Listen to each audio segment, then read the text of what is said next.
Hi viewers, எல்லோருக்கும் வணக்கம். இன்னைக்கு சின்ன மருமகள் தொடர்கதையில் தமிழ் வீட்டை விட்டு வெளியே வந்துட்டாங்க இல்லையா? அவங்க வீட்டுக்கு வந்ததும் அவங்க தங்கச்சி கேட்குறாங்க, அக்கா இப்படியா ஒரு துணி கூட மாற்றிக்கிறதுக்கு கூட எடுக்காமல் வீட்டை விட்டு கோச்சிக்கிட்டு வந்துடுவ அப்படின்னு சொல்லி கேட்குறாங்க. அதுக்கு தமிழ் சொல்கிறாங்க, ஏன் நம்மளால் அந்த துணியெல்லாம் வாங்க முடியாதா? என்ன தேவையோ அது நம்ம இனிமே வாங்கிக்கலாம் அப்படின்னு சொல்கிறாங்க. அப்போ அவங்க தங்கச்சி கேட்குறாங்க, அக்கா ஈர சேலையோட மதுரையிலேருந்து நடந்தேவாக்கா வந்த அப்படின்னு கேட்குறாங்க. இல்லை பஸ்ஸில் தான் வந்தேன்றாங்க. அப்போ உங்ககிட்ட காசுலாம் ஏது அப்படின்றாங்க. அதான் நம்ம ஊர் பஸ்ஸில் பொம்பளைங்களுக்கெலாம் காசு வாங்கிறது இல்லைல்ல, அதனால தான் பஸ்ஸில் வந்தேன் அப்படின்றாங்க. அதுக்கப்புறம் தமிழோட அம்மா வந்து அவங்க வீட்டுக்கார் செல்லப்பாண்டி கிட்ட சொல்கிறாங்க, என்னங்க இவ ஈர துணியை கட்டிக்கிட்டு தலை முழுகிட்டு தலை ஒரு கோலமாக இது மாதிரி வீட்டை விட்டு வந்திருக்கா, கேட்டால் அந்த குடும்பத்தையே அத்து விட்டு வந்துட்டேன், அந்த உறவை முறிச்சிக்கினேன்றா, என்னங்க நம்ம பண்ணுறது அப்படின்னு புலம்புறாங்க. உடனே செல்லப்பாண்டி சொல்கிறாரு அவங்ககிட்ட, நீ பயப்படாதம்மா, நான் போயிட்டு தமிழ்கிட்ட போயிட்டு தமிழ் வீட்டில் போய் நான் பேசுகிறேன், அமைச்சர் வீட்டில் நடந்ததுக்கெல்லாம் கேட்டு மன்னிப்பு கேட்குறேன். தமிழ் ஏதோ கோவமாக இருக்குது, இப்போ அதை பற்றி நீ அதுக்கிட்ட எதுவும் பேசாத சொல்லாத, நான் போய் பேசுறது அதுக்கு இந்த விஷயம் தெரிய வேண்டாம், நீ பத்திரமா பார்த்துக்கோ அப்படின்னு சொல்கிறாரு அவங்க அப்பா. அதுக்கப்புறம் வந்து தாமரையும் அவங்க அம்மா சாவித்திரியும் வீட்டுக்குள்ளே வந்துட்டு தாமரை சொல்கிறாங்க, அம்மா நம்ம இந்த வீட்டுக்குள்ளே வந்துட்டுமே அதை யாருமே கண்டுக்கலம்மா, நம்ம இங்கே வந்ததுனால நமக்கு சந்தோஷம்மா அப்படின்றாங்க. உடனே சாவித்திரி சொல்கிறாங்க, ஆமாண்டி இதான் சாக்குன்னு வச்சு நம்ம இங்கேயே தங்கிடணும், இந்த வீட்டை விட்டு போகக்கூடாது அப்படின்னு பேசிக்கிட்டு இருக்காங்க. பேசிகிட்டே இருக்கும்போது ஈஸ்வரியும் அவங்க பொண்ணு சித்ராவும் இங்கே வராங்க. என்ன அண்ணி நீங்கள் இங்கேயே தங்கிட்டீங்க போல இருக்கு, உங்களை யாரும் கண்டுக்கலன்னதும் இந்த இடத்துலையே தங்கிட்டீங்களா அப்படின்னு சொல்லி ஈஸ்வரி கேட்குறாங்க. அதுக்கு சாவித்திரி சொல்கிறாங்க, என்ன நினச்சிக்கிட்டு இருக்கீங்க, நீங்கள் இது என் பிறந்த வீடு, நான் எப்போ வேணாலும் வருவேன் எப்போ வேணாலும் போவேன், எனக்கு இங்கே தங்கிறதுக்கு எல்லா உரிமையும் இருக்குது, நீங்கள் என் பொண்ணுக்கு பண்ண துரோகத்துக்கு நான் உங்களை கொலை பண்ணிடணும் போல தோணுது எனக்கு அப்படின்றாங்க. அதுக்கு ஈஸ்வரி கிண்டல் பண்ணுறாங்க, பாருங்க இங்கே இந்த வீட்டில் எல்லாருமே கொலையை பண்ணிட்டு தான் கொலைப்பழி சுமந்துட்டுருக்காங்க, நீங்களும் பார்த்துக்கோங்க அப்படின்னு சொல்லிட்டு போகிறாங்க. உடனே வந்து தாமரை சொல்கிறாங்க, அம்மா அவங்களுக்கும் அவங்க பொண்ணுக்கும் எவ்வளோ நெக்குలు பாருமா நம்மளை வெறுப்பேற்றுறதுல அப்படின்றாங்க. சாவித்திரி சொல்கிறாங்க, ஏய் நான் அவளை சும்மாவே விட மாட்டேன்டி, அவள் நம்ம இந்த தெருவுக்கு வந்ததுக்கெல்லாம் காரணம் அவ தாண்டி, அவளை விடவே கூடாது, நான் பழிக்கு பழி வாங்குறேன் பாரு அப்படின்னு சாவித்திரி சொல்கிறாங்க. அதுக்கப்புறம் சேதுவும் கருப்பு எல்லாருமே ஒரு கடைக்கு போயிட்டு வராங்க. வெளியில் போயிட்டு வரும்போது அந்த இடத்துல நீதிமான் பார்க்குறாரு. நீதிமான் பார்த்துட்டு, தம்பி என்னப்பா எப்படிப்பா இருக்கிற, என்ன பார்க்குறப்பா என்ன தெரியலையா அப்படின்றாரு.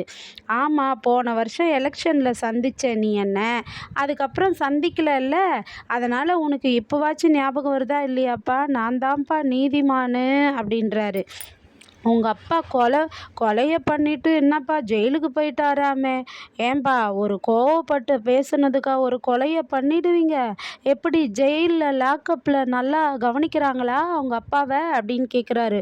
உடனே சேது சொல்கிறாரு, ஏய் அவ்வளோதான் அப்படின்றாரு. என்ன ஏகின்னு சொல்கிற, ஜெயில் தண்டனை உறுதியாச்சுன்னா 10 வருஷம் தண்டனையாமே உங்கள் அப்பாவுக்கு, இப்போவாது புரியுதா, உங்ககிட்ட வேற யாராவது கையை கட்டி பேசுவாங்கன்னு என்கிட்டலாம் செல்லாது அப்படின்றாரு. சேது சொல்கிறாரு, அதுக்கு எங்கள் அப்பாவை நான் எப்படியாவது வெளியே கொண்டு வருவேன், அவர் இந்த கொலையை பண்ணலன்னு நிரூபிப்பேன், இல்லைன்னா என் பேர் சேது இல்லைன்றாரு. அதுக்கு அவர் சொல்கிறாரு, ஓ சேதுன்னு பேர் மாற்றிக்கிறதா இருந்தால் யார்கிட்டயாவது ஜோதிடர்கிட்ட போய் இப்பயே கேட்டுக்கோ அப்படின்னு சொல்கிறாரு. யார் பேரை மாற்றிக்கிறாங்கன்றத பார்க்கலான்ட்டு சேது சவால் விட்டு வராரு. வீட்டுக்கு வந்த உடனேயே பாட்டி எல்லாருமே அழுகுறாங்க. சேது என்னப்பா அப்பா எப்படியா இருக்கிறான், நல்லா இருக்கானாயா, அவன் என்னையா வெளியே கூப்பிட்டு வந்துடுவியாயா, விட்டுருவாங்களா, எப்படிப்பா இருக்கான்றாங்க. உடனே மோகனாவும், சேது அப்பா எப்படிப்பா இருக்கிறாங்கன்னு கேட்குறாங்க. உடனே சேது சொல்கிறாரு, இல்லை பாட்டி அந்த ஜெனியோட அப்பாவும் அப்பாவுக்கு எதிராக சாட்சி சொல்லியிருக்காங்க, அதனால் அப்பா உள்ளே தான் இருக்கிறாரு, அவரை எப்படியாவது வெளியே கொண்டு வந்துடணுன்றாரு. கருப்பு சொல்கிறாரு, அப்போதான் அதாவது மாமாவுக்கு எதிராக தான் எல்லா சாட்சியுமே இருக்குது, நம்ம தான் வேறு எதனா சாட்சியை வந்து நிரூபித்து கொண்டு வரணும் மாமாவை வெளியில் அப்படின்றாங்க. உடனே ஈஸ்வரி தான் சாக்குன்னு சேதுக்கிட்ட கேட்குறாங்க. சேது, வாயும் வயிறுமா ஒரு பொண்ணு வெளியே வீட்டை விட்டு போனால்லப்பா, அவள் எங்கே போனா என்னான்னு எதனா பார்த்தியாப்பா அப்படின்னு கேட்குறாங்க. உடனே சேதுக்கு கோவம் வந்து, சின்னம்மா இங்கே பாருங்க, இவ்வளோதான், அவளை பற்றி எதுவும் என்கிட்ட கேட்காதீங்க, அவள் எப்படி போனா எனக்கு என்ன, விடுங்க, இனிமேல் அவளுக்கும் எனக்கும் எந்த உறவும் இல்லைன்னு கோவப்படுறாரு. உடனே வந்து அதுக்கப்புறம் தமிழ் வந்து அவங்க வீட்டில் சேது திட்டுனதெல்லாம் நினச்சி நினச்சி ஒரே அழுகுறாங்க அவங்க. அவங்க மனசை உறுத்திக்கிட்டே இருக்குது. அதுக்கப்புறம் அவங்க வீட்டில் மாட்டி வச்சிருக்கிற தமிழோட கல்யாண ஃபோட்டோவை பார்க்குறாங்க. அந்த ஃபோட்டோவை தூக்கி வாசலில் விட்டு எறிகிறாங்க, கீழே போட்டு உடைக்கிறாங்க கோவத்தில். உடனே தமிழோட அம்மா வந்து கேட்குறாங்க, ஏண்டி தமிழ் ஃபோட்டோலாம் போட்டு உடைக்கிற அப்படின்றாங்க.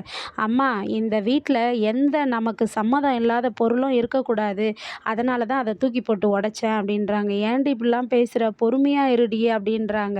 அதுக்கு தமிழ் கோவப்பட்டு அவங்க அம்மாட்ட பேசுகிறாங்க. எதுக்குமா என்னை பொறுமையாக இருக்க சொல்கிற, எதுக்கு பொறுமையாக இருக்க சொல்கிற, என்னை எவ்வளவோ பண்ணாங்க பாரு, அமைச்சர் வந்து ஜெயிலுக்கு போனதுக்கு நான் தான் காரணம்னு சொல்லிட்டு எல்லாம் என் மேலே பழிய போடுறாங்க.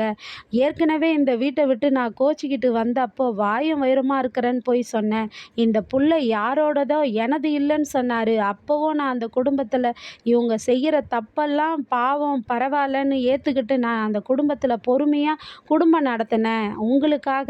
ஆனால் நீங்கள் என்னன்னா, நான் பொய்யாலாம் மாசமாக இருந்தேன்லாம் சொன்னீங்க, அதுக்காக வெளியே வந்தேன். திருப்பி நான் மாசமாக இருக்கேன்னு சொன்னப்போ அவர் ஏற்றுக்கலை. இப்போ என்னை வீட்டை விட்டு அடிக்கடி அனுப்புகிறாங்க. இனிமேல் என்னால் எதையும் பொறுமையாக இருக்க முடியாதும்மா, நான் பொறுமையாக வாழ்ந்ததெல்லாம் போதும் அப்படின்னு கத்துறாங்க. அதுக்கப்புறம் இந்த கதை இன்னைக்கு இதனுடைய முடிவில் பார்த்தோம். நாளைக்கு என்ன முடிவுன்னு மீண்டும் சந்திப்போம். நன்றி. பாய் பாய்.